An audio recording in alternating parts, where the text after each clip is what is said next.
Hey, it's Lemon. Welcome to the Backlogs. Hope you're doing well. Today on Lemon Panics Internally about how many games exist in his library, we're going to talk about a game that launched back in December of 2024. Technically 2023 if you count early access. Battleshapers. A roguelite first-person shooter, this hidden gem of a game reached out to me and asked if I'd be willing to challenge on their game. To which I said, "How'd you get this number? Was it Carl? I'll kill him!"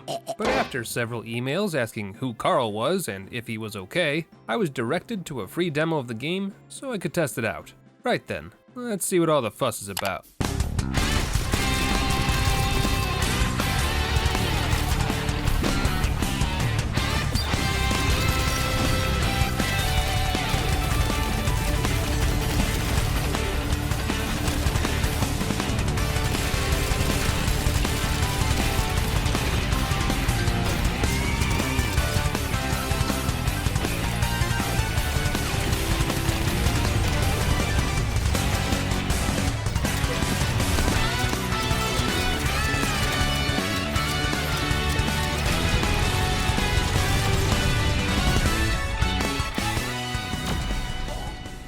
Okay, you have my attention. But we can't just play Battleshapers. That'd be too easy. So instead, we're gonna find out. Can you beat Battleshapers with only starting equipment? Alright, story time. Welcome to New Elysium. What happened to Old Elysium? Don't worry about it, it's probably fine. Elysium is a safe haven for robots and humans alike, where all can live and prosper. But that all changed when the Fire Nation attacked. When Veros attacked. Why, what did I say? Now, the city is in shambles, with the robots run amok, several so-called overlords taking control, and the Guardian operating system Janos nowhere to be found. And that's where we come in.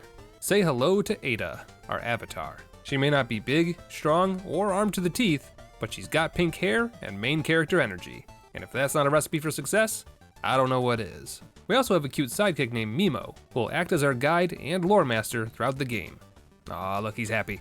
Alright, Mimo. With my adaptability and your assistance... You can say it. I had nothing. Right then, let's explore the hideout. As of right now, it's not much to look at, since most of the equipment is out of service, but the potential is definitely here. Guess we'll figure out what all this stuff does later. Until then though, we should figure out how this game works, yeah? First things first, let's see what we're working with. The argument, the starting pistol of the game. Weapon stats are simple enough to understand. Damage, rate of fire, magazine capacity, and reload speed. The number in the top right is the tier of the weapon, with higher tiers having better stats, and the subtext below is the innate ability of the weapon. Other weapons will have a randomized innate ability that makes each run unique, but because this weapon is literally the worst, the only thing it gets is a damage type, kinetic damage, aka basic damage that has no additional effects. Outstanding. So, with the numbers out of the way, let's get into what a typical moment of Battleshapers looks like. When you enter a room, waves of enemies spawn in. Shoot the enemies, don't die, and you'll get rewards at the end.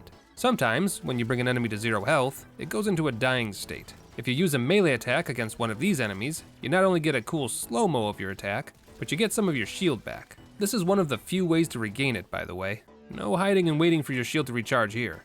But melee isn't just for shield regeneration either. If you angle it properly, you can actually punch enemies into one another, causing damage. It can even punch dying enemies into crowds to do some explosion damage. And once you've killed the last enemy in a room, it's time for your reward. Rewards can be several things, ranging from passives to weapons to abilities, so you never know what you're gonna get. Unfortunately for me though, this isn't starting gear, so I won't be picking this beautiful piece of hardware up. Yet. There's also several little loot chests around each room. Gold ones give you credits, and purple ones give you Terinium. Credits are used to buy upgrades and new items throughout your run, while Terinium is used to buy permanent upgrades back at the hideout. Simple enough. But while we can't pick up new weapons or abilities, we can pick up new passives, like this one here. Whenever we pick up one of these little beauties, we get to pick one of 3 passives to add to our build. These range from temporary buffs to full-on changes in how our build operates, so once we have a better idea of how the game works, it'll be important to pick passives that work best for the build we want to create. Because I can't guarantee that I'll even be able to generate buffs like Fortify or Fury, what with not being able to change weapons or abilities in the middle of the run, let's go with Critical Moments, which guarantees an extra 50% damage every 10 shots. And with that in hand, it's time for the main event. There are 3 towers in the game, and each tower is protected by a boss. In order to win, we have to clear all 3 towers in one consecutive run. As you can see by the hexagons, each boss and tower has specialized traps, enemies, and challenges that will pop up along the way. What's more, if we should be lucky enough to defeat a tower, the other towers will grow in strength and get even more hexagons, so pick your poison carefully. Because we've only just started and have literally nothing going for us, the only logical choice is left, because good adventurers always go left.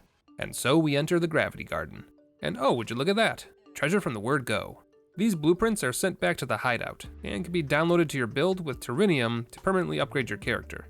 Blueprints are hidden around each tower, behind puzzles, and sometimes even drop from enemies, so we'll need to keep a lookout for those as well while we shoot our way through each floor. And now the game loop of the game can begin. Kill the enemies, dodge the traps that are all over the dang place, and punch your way to victory. And after we clear that room, we can... Whoa, okay, this doesn't look right. Ah, okay, a glitched room. This is good actually, because at the center of it is a movement upgrade for us, the dash. With this in hand, feet, we can now zip all over the map. There's a short recharge, so we can't just zoom everywhere at Mach speed, but now we can jump over large gaps that would normally kill us, and if we find dash pickups anywhere, use them to instantly recharge our dash and do some puzzle jumping. Just another way to get even more goodies. Exactly what we needed. Unfortunately, the dash doesn't give you iframes, at least not in its current form, but it does let you zip away from bullets coming towards you, so it's the next best thing. Nothing but another useless gun in that room, sadly. But it looks like we have a new side path we can take. Don't mind if I do. Side paths are a risk versus reward calculation. If you go into side rooms, you'll likely get some rewards for your trouble, but you also risk losing health and shields while doing so. And if things are already looking kinda grim for your run, fighting more enemies than necessary might not be the play. For the challenge run, we're gonna need every single upgrade we can get our hands on, so I'll be backhanding my way through every single robot the game could throw at me, even if it just means I get more garbage. Well, at least the game is kind enough to give me a teleporter to get back to the main path. I dodge past several trap rooms, pick up pieces of lore that give me some insights about the current situation, and then learn firsthand why punching a bomb robot when it's not dying is a bad idea. It's okay, I wasn't using those shields anyway. Oh good, a room with multiple waves of enemies. This is fine. No, get away! Why does this keep happening to me? Okay, so, several problems. First off, the game is starting to throw harder enemies at me. You've got these enemies that buff up the ones around them, which is less than ideal, and now the game is starting to throw captains at me, which are beefed up versions of normal enemies with more health and sometimes new elements or defenses. And for someone who only has a starter weapon and a slowly dwindling supply of optimism, things aren't looking good.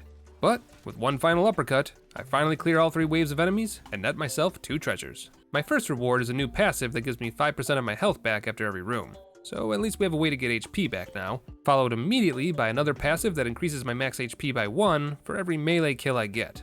It's about to get healthy up in here. And would you look who it is? The only 2 robots brave enough to fight back against the overlords. Huck and Holly, merchants on a mission to make money no matter the danger. And I just so happen to have some credits burning a hole in my pocket. At the moment, they're selling an ability I can't use, a passive upgrade, and health. We should hopefully be good on health from here on out, so another passive it is. It's not like we can take our money with us anyway. Ooh, more shields from melee takedowns, or more explosion damage when I knock dying robots into one another. Decisions. Let's go with the healthier option for now. It's more important that we get as far as we can. And with that done, it's on to the second floor. Each tower has 2 floors, so you need to pace yourself accordingly. And like I said just now, the farther we can get on this run, the better. We'll do our best to kill the boss of the tower, but my real aim for this first run is permanent upgrades, like that dash ability we picked up.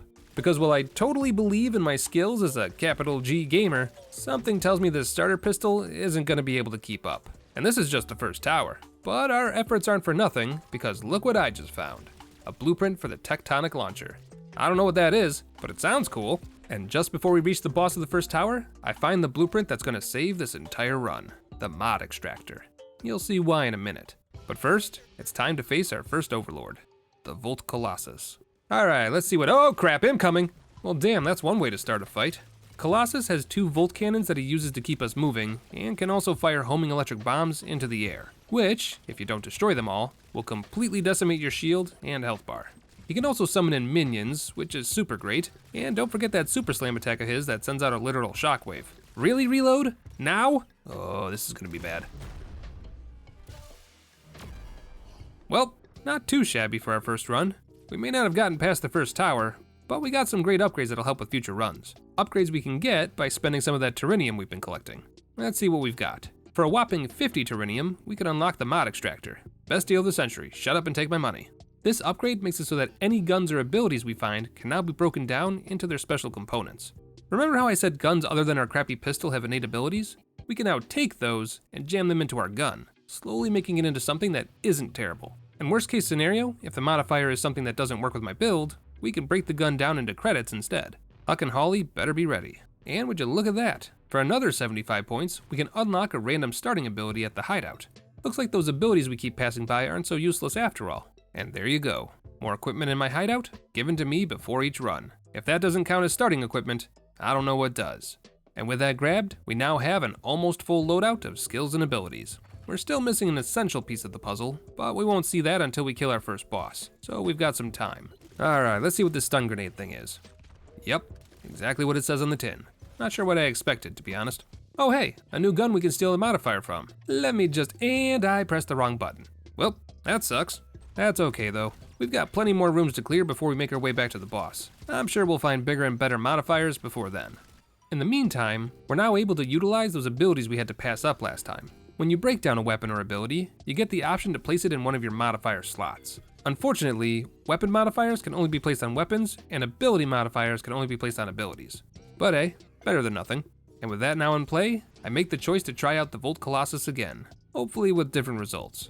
Needless to say, I punch and shoot my way through all of the rooms, so we won't linger on that. But here's what we've got for our final build. Increased critical hit chance by 10%, another increased critical hit chance by 10%, and another increased critical hit chance by 10%. Because why the hell not? When it comes to my stun grenades, I've got 1 stack of weak, which makes enemies do less damage, and 2 stacks of surge, which increases weapon reload speed and ability cooldown. And for my passives, I regenerate 25% of my shields after every fight, shots to weak points do 50% more damage, whenever my health takes damage, there's a 25% chance I'll regain 20 shields, whenever I dash, my weapon magazine immediately returns to full, dashing reduces any cooldowns, like my stun grenade, by 10%, and once per run, if I would have died to damage, I instead become invulnerable for a second or two, and my shield returns to full, giving me a second chance. There were a few other passives I found along the way, like enemies that have at least one condition on them are more likely to take critical hit damage, but these actually don't apply to my build since I wasn't able to find any modifiers that would have given me status effects. And that right there is the rub of this challenge. Normally, I'd pick up a second gun or a new ability along the way and make do, but because we're stuck with whatever we started with in the hideout, we're missing half of the puzzle. Because if we were able to swap out guns and abilities, the beautiful thing about all those modifiers is that they aren't attached to the gun itself, just to the inventory slot.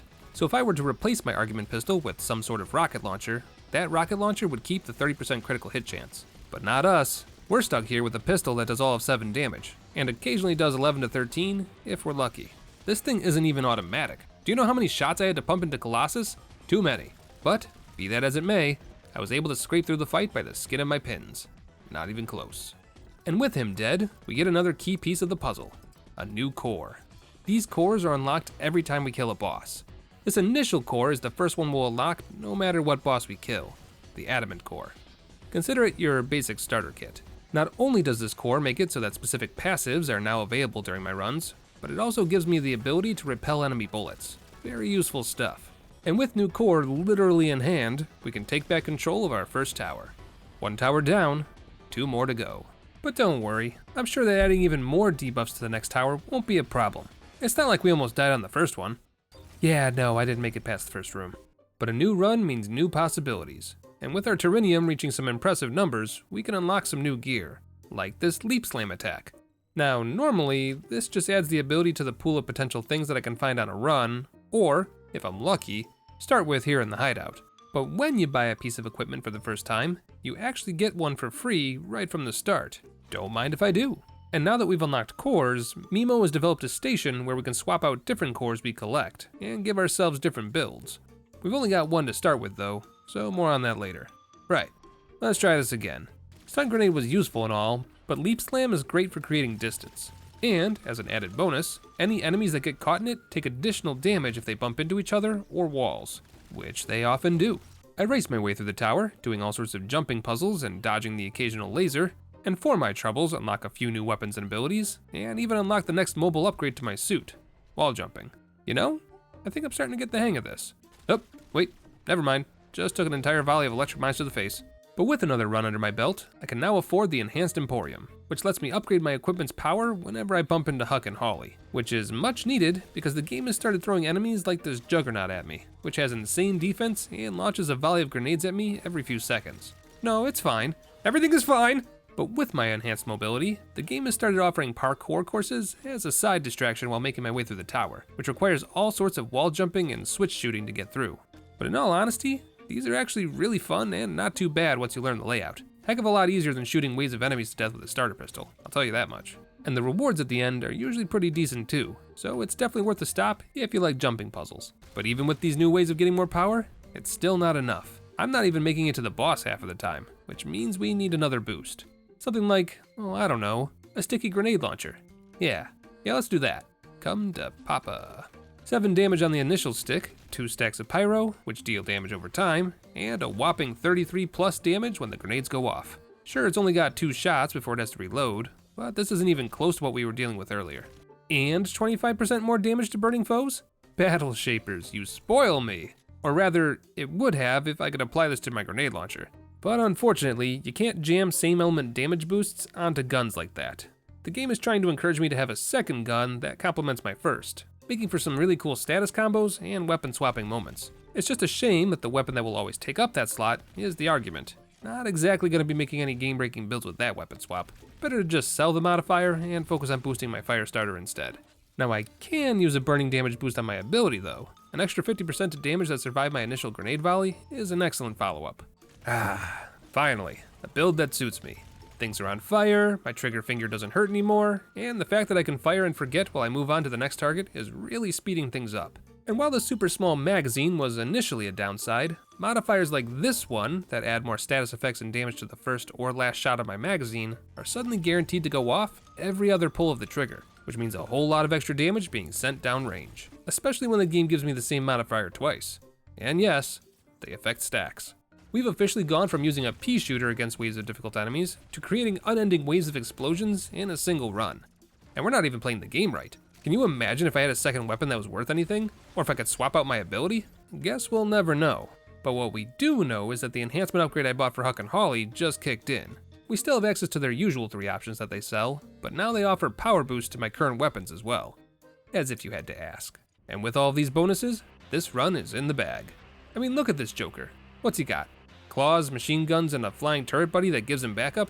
How hard can that be? Ooh, damn, that's a lot of damage. Oh god, wait, time out, what is this? I didn't sign up for this. So yeah, turns out the bosses in this game are actually pretty hard. We may have had a better weapon that time, but without a strong build, we're not gonna make it very far. Right, time for a new upgrade. How about a nanite swarm? Bringing Bioshock back to sea level, these bad boys cause damage to enemies every second and cause the pyro effect. They only last for 6 seconds, but if they kill their target before those 6 seconds are up, the timer resets and they move on to another enemy. And the best part? If you can manage to keep one swarm fed, you can have multiple swarms on the field at one time. Amazingly overpowered. I'll take 12. One swarm is actually enough to make even my argument damage worthwhile. We might just have a chance this time. This one. This is the run. This one for sure. Nope, not even close. We didn't even get the boss below half health. The heck, man, why is this so hard? I don't know, guys and gals. This might be the end. Oh, would you look at that? Yeah, that'll help. And just like that, a whole new addition to our arsenal. Now, will it be a good addition? Probably not. But anything is better than the argument, even if it is just a machine gun version of it. I just hate clicking my mouse so many times. Give me spray and pray over semi-automatic any day of the week. My poor mouse is nearing the end of its lifespan as it is. But then it hits me. I've beaten a boss before, and it was with the argument. Why not just fight that boss again? If I can beat him with that hunk of junk, I can definitely beat him with a slightly upgraded version of it. And you know what? I can. And it wasn't even that bad. But instead of just giving me a passive upgrade like normal and pushing me onto the next tower, something interesting happens. We get the Volt Colossus core. And this changes everything.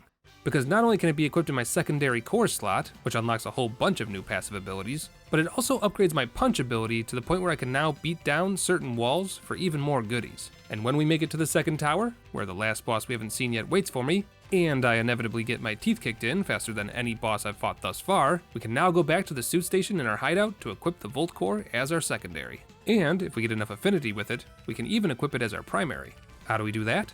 Easy.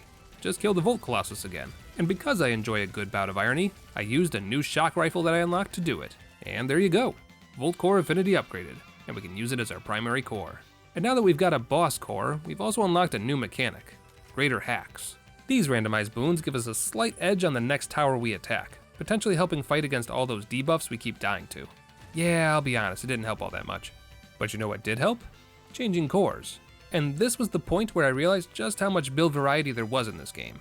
Because not only does it give me a brand new coat of paint, it changes up both the passive abilities and core abilities that you can get on your run. The Volt Core is much more aggressive than the basic version. It can shoot balls of energy that deal periodic damage to enemies, which in turn charges up a meter in the middle of my screen. When that meter gets to full, we get a fun melee boost where we can leap into the air and let out a shockwave of energy, hitting all the enemies around us. Needless to say, these mechanics change the entire way we play, going from defensive to offensive. Instead of focusing on reflecting bullets, we get passive abilities like this one that make my orbs follow enemies. Or this one, which gives my orbs electric arcs that hit enemies even outside of their radius. And we don't have to forgo defense with this build either. This passive here gives me a 50% defense boost for 5 seconds when I launch an orb. Do you know how long it takes me to launch an orb? Roughly 8 seconds, which means I essentially just got 50% more defense for my entire run. Amazing. Combine that with this super weird electric shotgun I got, and the ability to summon an electric pillar wherever I'm aiming to do even more damage, and we've created a build that dishes out damage in heavy pulses. A build that finally manages to take out the Wind Magistrate. That's 2 bosses defeated, and 1 more to go. Granted, I've still yet to beat more than 1 boss in a single run, but every time we defeat a new boss, we get its core. And if I can beat that boss a second time, we get a whole new build style. And after seeing how effective the Volt build has been, I'm very eager to see what the Wind has to offer. The Volt build gets even crazier, with my orbs now magnetizing enemies and making my bullets home in on them, but eventually I get a taste of my own medicine when I step on a Volt mine that I forgot to clear. Whoops. This loop repeated several times. Get new items, give them a whirl, die. Get even better items, like unlimited throwing knives, give them a whirl, find even better items, like this throwing hammer, then die. This is the rhythm, this is the method, this is the way. Every run we get a little bit further, finding new modifiers and passives that get us just a little bit closer. Because we're not just failing, we're failing upwards. And every time we do, something new is learned. And eventually, with enough patience and persistence, we'll reach our goal. Because success isn't just the reward at the end, it's also the experience we gain along the way. And that experience is starting to show. With as many hours as I've poured into the game now, I now have a better understanding of what I want when picking modifiers for specific guns. Combine that with a better understanding of how to move and dodge enemy attacks, and that's 2 bosses cleared for the very first time. We might just be able to do this. But then we come to the roadblock, the Strike Mantis, the most aggressive, hard-hitting boss in the game so far. A boss that I just can't seem to learn. It's too much! I didn't hear no bell. Phoenix Protocol, a passive that recharges your shields to full 1 time per run when you would otherwise take lethal damage. That was our one and only second chance, and in what can only be described as a hectic scramble of gunfire and explosions, I make that chance count for all it's worth. All 3 bosses dead, all 3 towers brought back under control. And with the Strike Mantis core acquired for the first time, we've officially done it. That's battleshapers beaten with only starter equipment. At least, that's what I thought. Turns out, I forgot how to count, and didn't notice that there was a 4th tower lurking in the background. The final boss, Veros. And with an ominous red glow coming from within, it's time to tackle the final tower of the game. Oh good, eyeball robots in the walls. Just what I wanted. With this being the last tower, the game has decided to introduce several new enemies, all of which are big and beefy, and I'm seeing a lot more captains and more difficult enemies thrown into the mix as well. It's also deliberately designed to give you as few boosts to your build as possible. There's only a few rooms, and there's no side paths or side quests along the way. If your build is missing any pieces, the likelihood of you getting it here is slim, so come prepared. But in the last hallway before whatever waits for me in the boss room, a little bit of light. 2 new blueprints, and 1 last visit from Huck and Holly. The blueprints are high capacity abilities and high capacity weapons, which will both let me add even more modifiers to my items. And the store offers me 1 final chance to upgrade my fire starter, a chance I happily accept. And with that settled, it's time for the end. Time to face whatever challenge Battleshapers has in store for me, and time to prove my worth.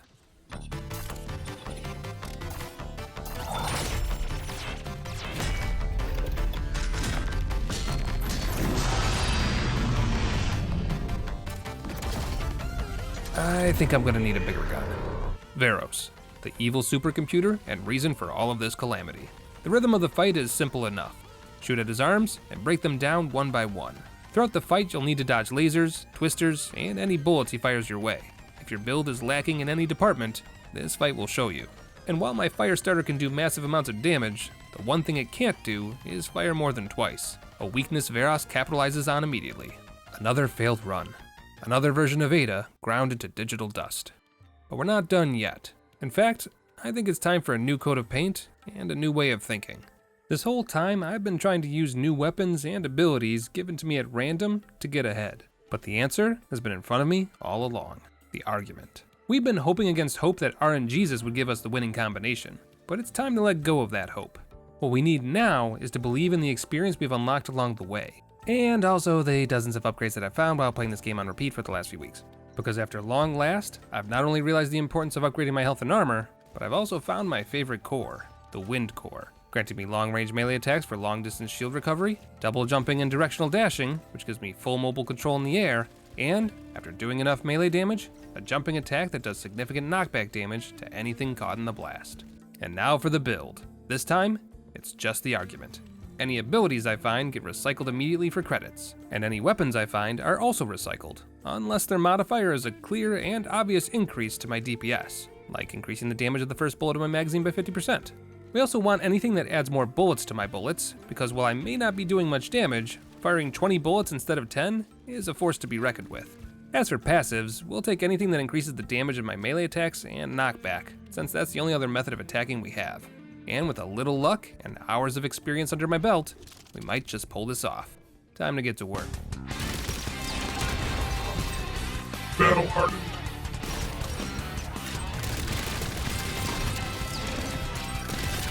Homing kinetic dart.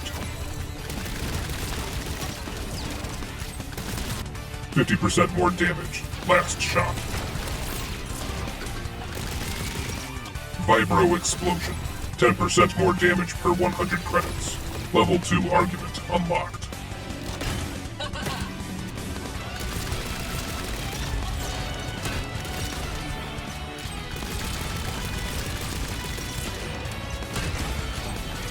Last bullet, critical hit.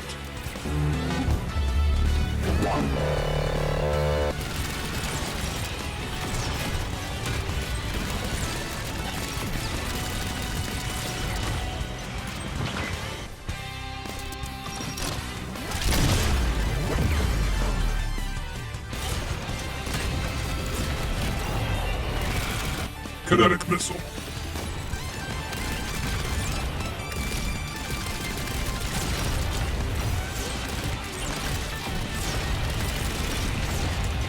Level 3 argument unlocked.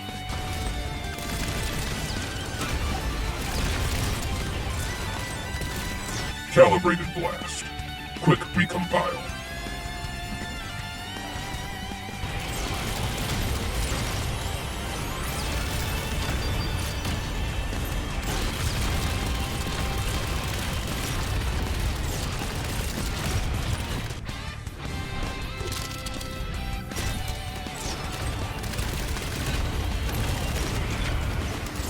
Kinetic missile.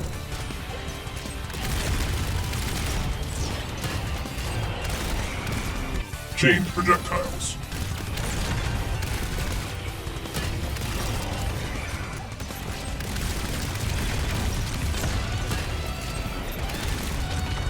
%10 more damage per 100 credits. Level 4 argument unlocked.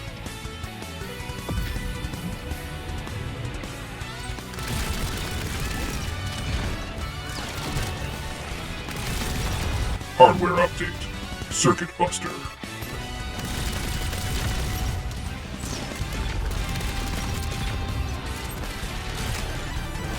Ruthless Onslaught.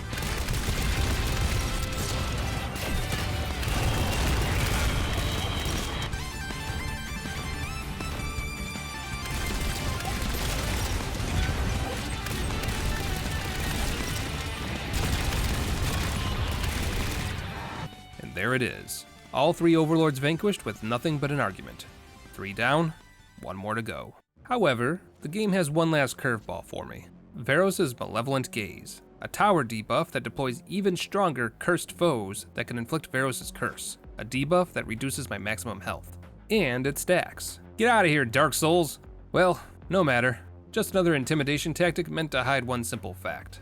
Varos is scared. And by God, he should be. If you weren't pausing the video during the montage and just enjoying the ride, let me give you the highlights of this monster of a build that I've created. Because we have over 2,000 credits, we do 400% more damage every single time we pull the trigger. And if we hit a weak point, that becomes 600%. Combine that with the fact that my gun also shoots kinetic missiles and darts with almost every shot, and we're almost one-shotting every single enemy on the screen. And that's just the argument. We won't go into full details about my melee and dash attacks, but suffice it to say that even being near me is a death sentence. And after a few more rooms of enemies hopelessly attempting to slow me down, it's finally time. I visit Huck's Emporium one last time, upgrade my gun to level 5, buy an upgrade that gives me another 50% more damage every time I dash, then enter the final room of the run. Hello again, Varos. You and I are about to have an argument. Right then, let's see what this build can do. And just like that, one of his arms is down to half health. Good God, what have I done? This isn't a build, this is a monster. I just two-cycled that hand. Poor Varos can't even get an attack off. Every time he starts an animation, I jam it right back down his circuits. And when all 4 of his hands are destroyed, his shell bursts into fragments and reveals the soft, breakable motherboard underneath. And once he's taken enough damage, he's ripe for a melee strike, one that I've been beefing up this entire run. After taking such a beating, Varos needs time to regenerate, so he sends out a wave of captains and scrap heaps to try and whittle me down. But in reality, he's just helping me recover my strength. To his credit, Varos was able to get me to fumble in the second phase. Launching a volley of electro mines and causing me to panic fire, Varos took advantage of my poor positioning and hit me with a digital wave, taking out my shields. Luckily for me though, he was already on the brink of breaking, and I was able to knock him into his weakened phase again before he could take advantage of mine. Varos did have one last trick up his sleeve, trapping me inside a digital tunnel and forcing me to shoot my way out of several waves of energy, but though it may have worked the first time, I learned quickly. And with a few final shots, I bring Varos to his metaphorical knees and present my final argument.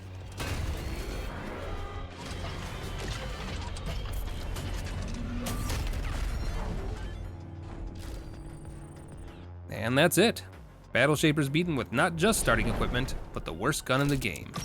Kia! Eh? What?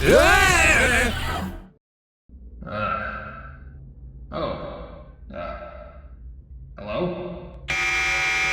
So there's definitely something bigger happening here, and while I've beaten Varos once, I haven't beaten him for good. Looks like if we want the true ending, we'll need to dial things up even more. And while doing that is definitely on my future to-do list, that's not something I think I want to attempt while challenge running. Some of these debuffs and game modifiers are insane. You're going to want a fully operational build if you're going to try for a mega difficulty. But there's one other part of the game I haven't mentioned yet, and that's the newest update to Battleshapers, the Daily Challenge. The concept is simple. The game gives you a predetermined core, and your job is to beat a single floor of a tower as fast and effectively as possible. The game starts you off with several core upgrades and a few weapon options, and then it's off to the races. There are several ways to get points. You can perform melee takedowns on enemies that have gold stars above their heads, go off the beaten path and do optional side content on the floor, and, as to be expected, by completing the floor, with extra points rewarded if you can do it in under 10 minutes. There's a new run available each day, and you can compare your times against your friends or globally. And the best part? You can play the same daily challenge multiple times until you're happy with your score. 674 isn't bad, but that health bonus is kinda weak. And last I checked, we didn't settle for second place.